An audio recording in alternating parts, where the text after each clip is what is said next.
Welcome to The Keep, the Employee Experience Podcast. Your host, Greg Weiss, brings together experts from around the world sharing their insights on creating amazing employee experiences.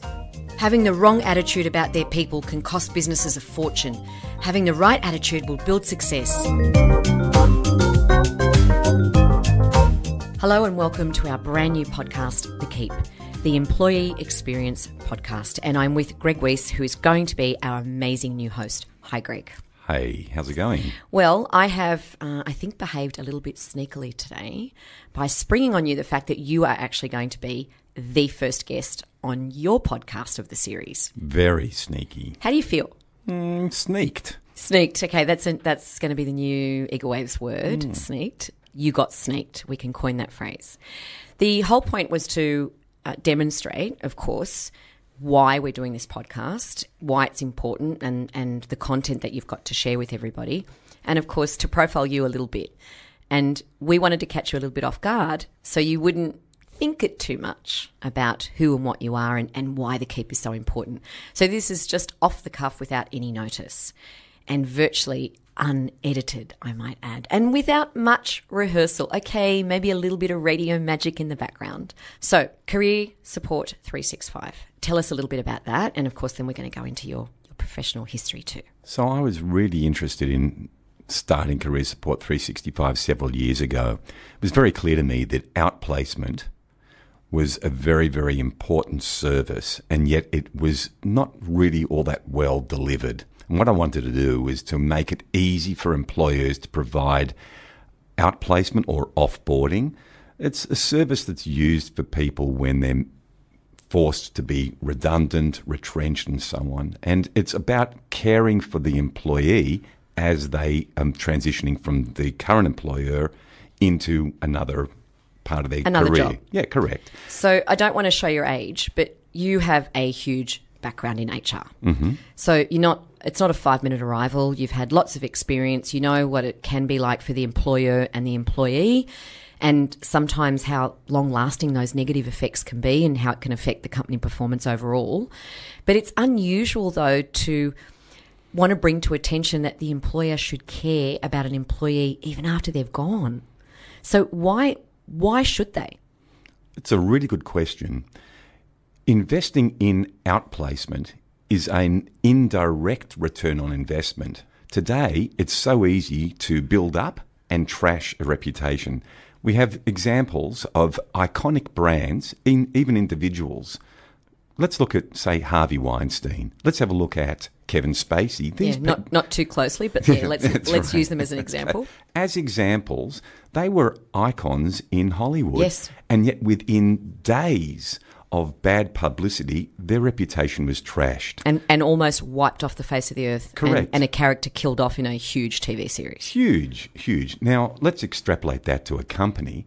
Companies can get reputational damage pretty quickly as well. One of the easiest ways of damage being done to a company is if they treat them badly, and often feelings are amplified on the way out. So they're bad reviews. Bad reviews. Almost like a bad restaurant experience. People can give bad reviews to a former employer. It's not good for future. No, and the worlds are small, right? Industries are small. Very much so. In fact, more and more employees are checking out their employer before they go for an interview.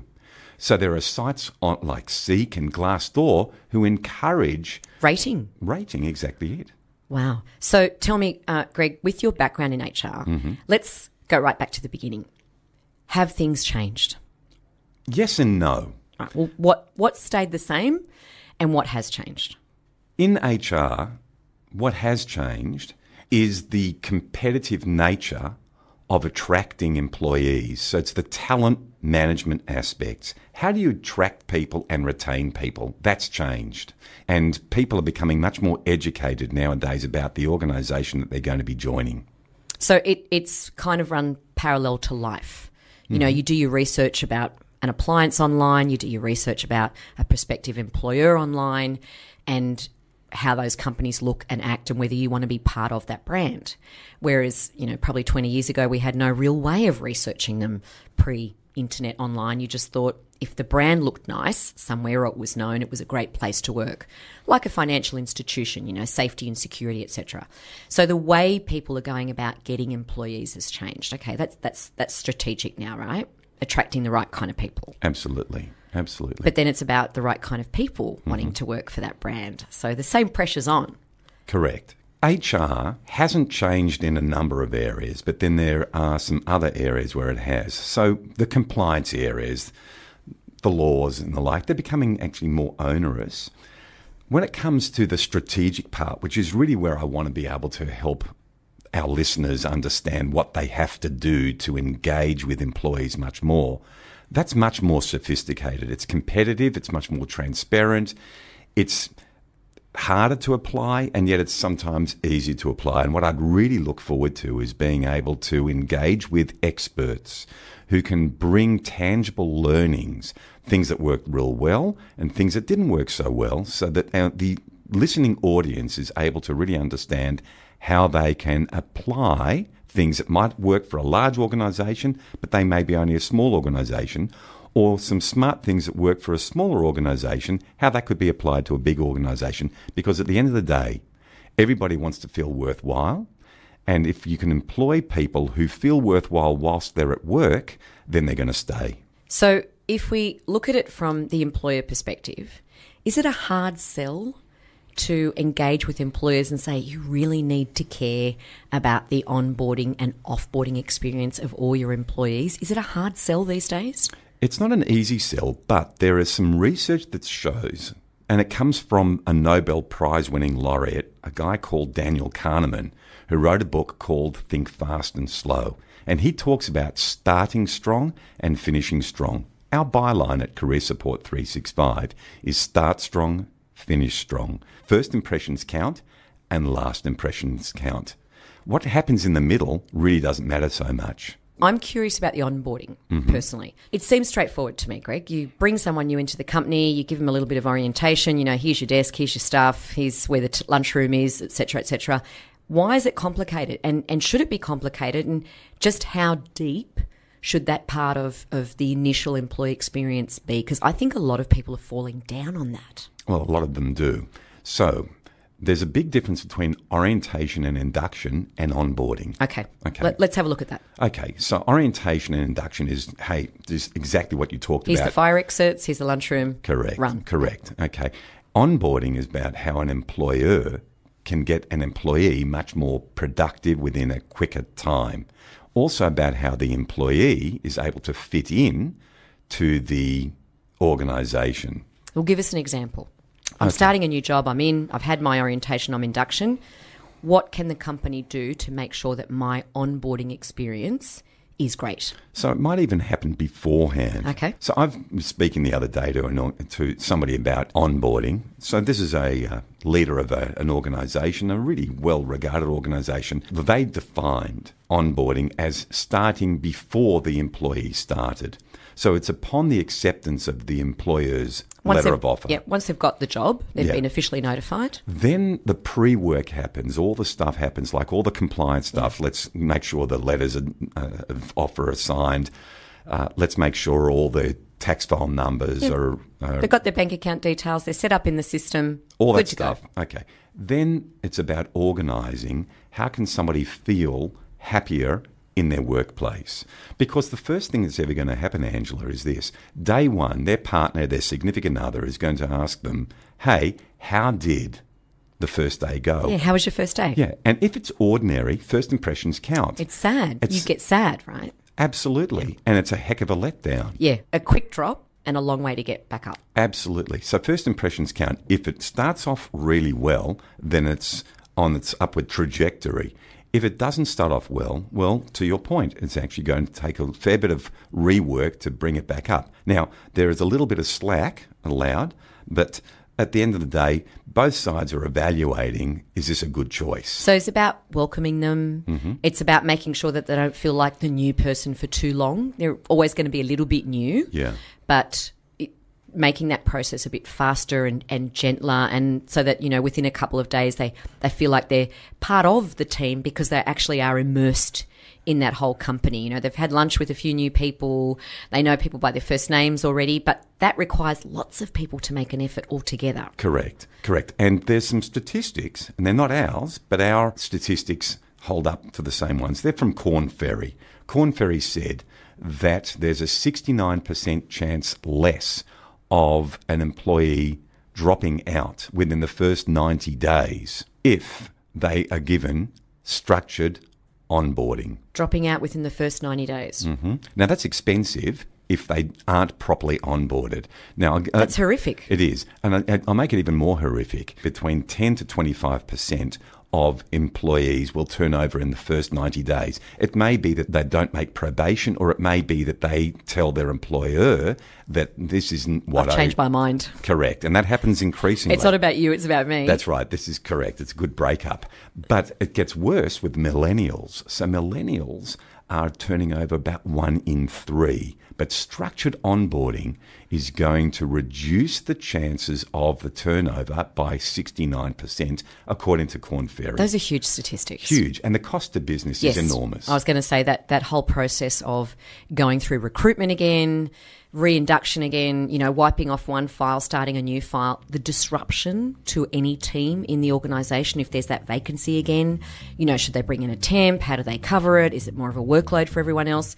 Which then impacts other members of the team to also bring down their morale.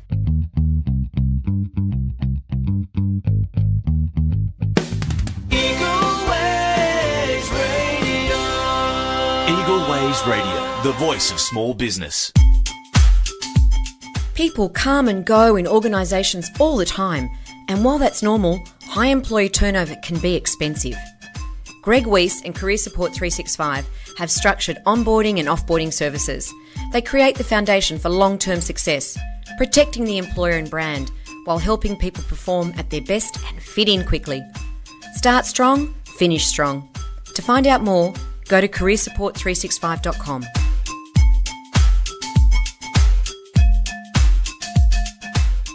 When does onboarding stop? Is there a phase where it stops? Does someone ever end up being settled? Probably about within 6 months. Both sides should feel a lot more comfortable. You shouldn't have to be holding the hand too much longer around that time, right? No. Otherwise, there's another reason why they didn't fit in, and it's got nothing to do with onboarding. Correct. So would transition away from onboarding to a much more deeper level of engagement, but onboarding is a precursor to engagement. Their performance isn't necessarily tied to. It will become obvious later, but their initial fit in the company is all about getting to know each other. It's like any new relationship, right? And starting off with what we describe as 1 to 2 winning projects. Have a go at something, but have a go at projects that can be delivered reasonably well at certain levels of expectation, because no employer should really expect the new person is going to be going full bore at such an early stage. If they can kick some small goals, they'll feel more empowered to tackle those bigger goals further down the track and probably want to stay for them. Correct. As well as the employer feeling more confident that person can, in fact, score those goals. All right, so I've been an outstanding employee. I've performed really well, and I've come to a crossroads in my career, and I'm either going to leave and go somewhere else, or I'm being retrenched through no fault of my own. And now I'm about to start on the other side of this experience, offboarding. Mm-hmm. So tell me why this is important, because I've just either gotten really bad news that I don't have a job anymore. Maybe I got a big payout, but either way, I'm looking at unemployment, or I'm wanting to go and I still need to be transitioned out. So at this point, does it matter? I think it matters a lot. So we have found through our own research that if you offer people outplacement, there's a 9 in 10 chance that they're not going to post adversely online or gossip badly. But genuine outplacement. Proper support. So the individual who's leaving feels better about their crappy situation. Yeah, it is crappy. And at the end of the day, that offboarding is always going to start a little bit on the back foot because somebody is not happy in that relationship. And it could be the employer because this outstanding employee is leaving and they didn't really want them to leave. However, you never know when this employee might come back to the organisation another day. That's a great point. Yeah, so that outboarding is imperative to make sure that relationships do end well, because in any industry, that end might only ever be temporary. So it's a great point you make, because alumni and the recycling, what we call boomerang employees. Boomerang employees are people who will come back although they've left. So there's a lot of value, hidden value, that an employer doesn't realise, that if they manage the, hey, it's not about us, it's not about you, it's just circumstances. Yeah, career changes. Career changes. And there are many drivers that affect redundancy. There are significant changes that are going on in the world due to offshoring, outsourcing, and technology. So the Department of Labor in the United States said the average person across their career will have 14 careers. You do the maths, and that's going to be one job every 3 years. Just yesterday, I coached somebody who had been made redundant. They had been involved with their organisation for 8 years, and they talked about that they want to find another place where they can be long-term employed. Reality says it's not going to happen. In fact, the most important thing is long-term employability. And I believe that as long as an employer can maximise the employee experience with an individual, then that individual is going to be an advocate for that employer, even if they've had to move on, not due to their own circumstances. And so it's not just onboarding, and it's not just offboarding or outplacement, it's everything in between that's going to create somebody to become a real advocate for that organisation. And that's what I want this podcast all about. I want people who employ other people, employers who understand that they're employing people, not employees. Yes, it's all about the people side. Yeah, well, I mean, that's who is part of your organisation. That is the lifeblood of the organisation. Correct. Are your people. It's not a bot. No, we're talking about people here. It's not AI just yet. That's right, correct. But everybody wants to feel meaningful, feel like they've got a purpose to turn up to work. If employers can increasingly provide that and create an experience around that, the engagement levels are higher. Richard Branson had said, look after the people side first and the customer will experience great service. It's not the other way around. Which is something that has changed over the decades as far as sales attitude goes. Mm-hmm. And employers have always felt that they had to be hard-nosed, cold, overbearing, uncaring, almost that employers were isolated from their employees. But that's not the case. Even economically, they're very much connected, and socially they're very much connected, and the longevity and sustainability of any organisation is always going to be about the people, whether it's right at the top or right at the bottom. So that's how vital the employee experience is. And the quicker companies realise this, the smoother the journey will be for all of us, whether they're millennials or not. Everybody wants to work with a winner. Yeah. They don't want to work for something that's average. Now, here's an interesting thing is, if you wanted to download from an app store an app that was rated 3.2, you'd probably move on from there. A lot of companies on Glassdoor and Seek are rated about 3.2. I only download apps that are rated about 4.5 to 5 out of 5. You don't want to waste your time. No, correct. So why would employees waste their time with an organisation that's rated 3.2, yet the majority of organisations are rated about average? And why wouldn't an organisation want to increase and improve their ratings to get a better sustainability factor, higher economic drivers, make more money, and be overall a better organisation? I can't think of a better incentive. And that's why you should work with me on my team. Sold. That's the first episode of The Keep. We're very grateful that Greg has come on board to Eagle Waves Radio, and of course we're looking forward to many more fabulous moments, great content. And to all the employers out there, listen up. And to all the employees out there, listen up. Catch you next time. Thank you for listening to another podcast produced by Eagle Waves Radio. For more amazing podcasts, go to our website, eaglewavesradio.com.au. You can like us on Facebook and, of course, follow us on Twitter.